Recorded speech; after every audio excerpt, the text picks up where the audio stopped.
I'm going to start with a question that everyone, I'm sure, has on their mind right now. Now, Donald Trump posted on Truth Social at 6:02 p.m. that about 2 hours from actually right now, so around midnight East Coast time, Israel and Iran will enter a, quote, complete and total ceasefire. Now, Tucker, you recently predicted, and people are, of course, recirculating this now, quote, the first week of a war with Iran could easily kill thousands of Americans. It could also collapse our economy as surging oil prices trigger unmanageable inflation. Yes. Consider the effects of $30 gasoline, but the second week of the war could be even worse. End quote. Now, Ted Cruz is already taking a victory lap. He says, quote, it turns out that Tucker was wrong. I just want to get your thoughts on this, Tucker. Did Trump prove you and all of us who doubted the wisdom of this strike wrong tonight? Well, you could ask Trump. I mean, was this fraught with like existential peril? Of course. I'm so grateful that he brought it in for a landing. I mean, I think we should be grateful to him. I think we should be grateful to God. I think we should understand how close we came. But I also think we should step back and ponder what we've learned. And what we've learned is who cares about the fortunes of the United States and who doesn't. And Ted Cruz doesn't, obviously. The people who acknowledge no risk at all because they were so focused on helping another country, like Ted Cruz, or like, you know, the many people who revealed themselves in the last 2 weeks, Mark Levin, chief among them, like those people should not have any access to power at all. Those people rolled the dice with your life and with the lives of your children.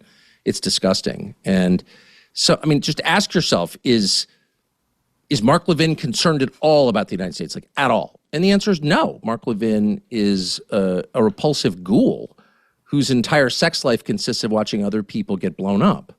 He was upset that there was a ceasefire and said so. How could you be upset with a ceasefire? How could you be upset that people are no longer dying? By the way, I think the ceasefire is real. We have no idea where anything goes in life. That's up to God. But as of right now, it's absolutely real, and we should be thankful for it. And so if your first instinct is this is bad, then you've just told us who you are. And look, that's between Mark Levin and God. And I think it's going to be a tough conversation. But for our purposes, you know, Mark Levin should not have access to power. I mean, he almost pushed the president of the United States into a path that would have destroyed the presidency and the United States and a lot of other countries too. So like a victory lap? Really? No, he was thwarted. John Podhoretz was thwarted. All the people who are thrilled by the direction this was going, Bill Kristol, people who are avowed enemies of Donald Trump and are not at all interested in the United States, like they were stopped before getting what they wanted, which was regime change and military occupation of Iran. So like, they can spin it. They're professional liars, so of course they're lying, but the facts tell a very different story. They didn't get what they wanted, and thank God they didn't. So why do you think the Mark Levins of the world didn't get what they wanted in this case, at least as of right now? Because the president just yesterday Trump doesn't want nuclear war. I mean, as he said a million times, like he doesn't want Iran to have the bomb because he doesn't want more bombs, because he's afraid of nuclear war, because he understands what it is.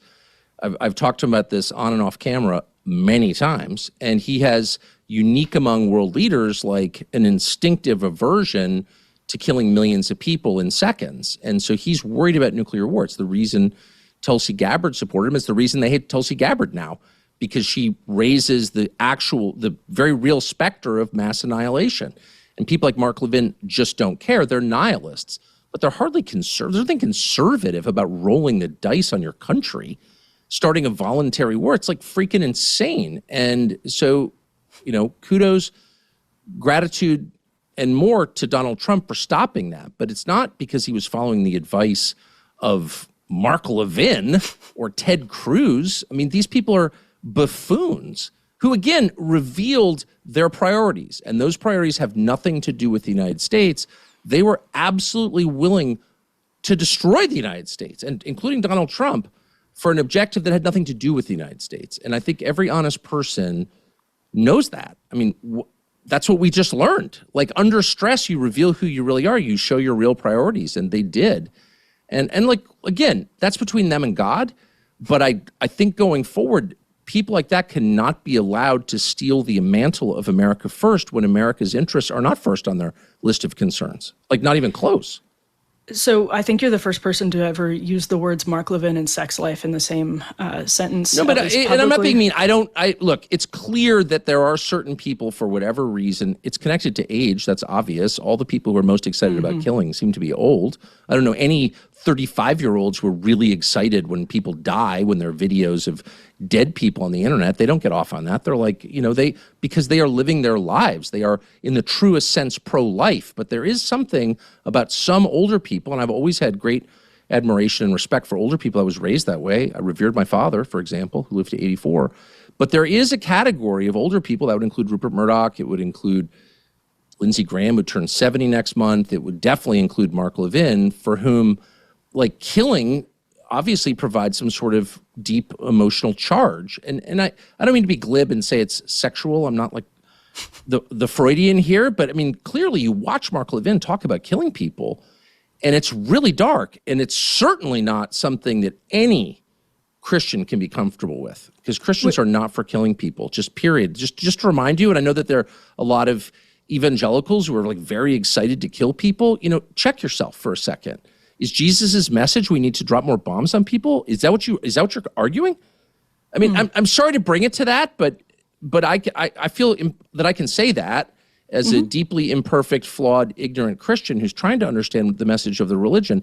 But I'm pretty certain it's not let's drop more bombs on people. And to see pastors saying that, that the neocons, many of whom are Jewish, get all the attack, all the hate or whatever, but it's not just them. There are a lot of evangelical ministers who are worse than Mark Levin, in my opinion. So I just want to say that because it's true. Yeah. And I think they should measure what they're saying against the gospel. And it's like, is there alignment there? There's not. There's no alignment there. What Mark Levin is already talking about, Iran needing to be pushed to sign a document of unconditional surrender. And I wanted to ask you about our friend Dave Smith's reaction to today's news as it was unfolding. He said, quote, even if the strikes, quote, did destroy a lot of equipment, the Iranians can rebuild and the regime will remain in power, now more incentivized than ever to get nuclear weapons. So two-part question for you here, Tucker. First, do you agree with Dave? I think I agree with Dave. And second point is, if that is true, then is Mark Levin not pushing us into a much more dangerous situation? And will that have sway with the president? That's been the goal from the beginning. And all this stuff about Iran can't have nukes. I mean, Donald Trump believed that, for sure. He's been saying it for a decade. But I don't think a lot of the people who were pushing Donald Trump to further engage in a war with Iran were concerned about that at all. What they want is regime change. They said it, by the way. They're saying it now. I mean, let's take them at their word. They want regime change. Well, what does that mean? You don't change a regime by bombing it. There's no track record of success there. You change a regime by killing the people who run it. And in the end, it's only kind of possible to steer that country in the direction you want by occupying it with people, which is to say troops.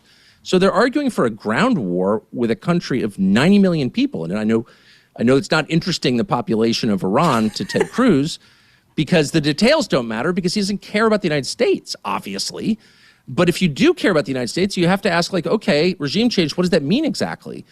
What does that mean for us? How do we do that? Like, how do you affect that? And the answer is by destroying your own country. So, like, let's start with, no, we're not doing that. Let's do everything we can short of that to get, the result that we want.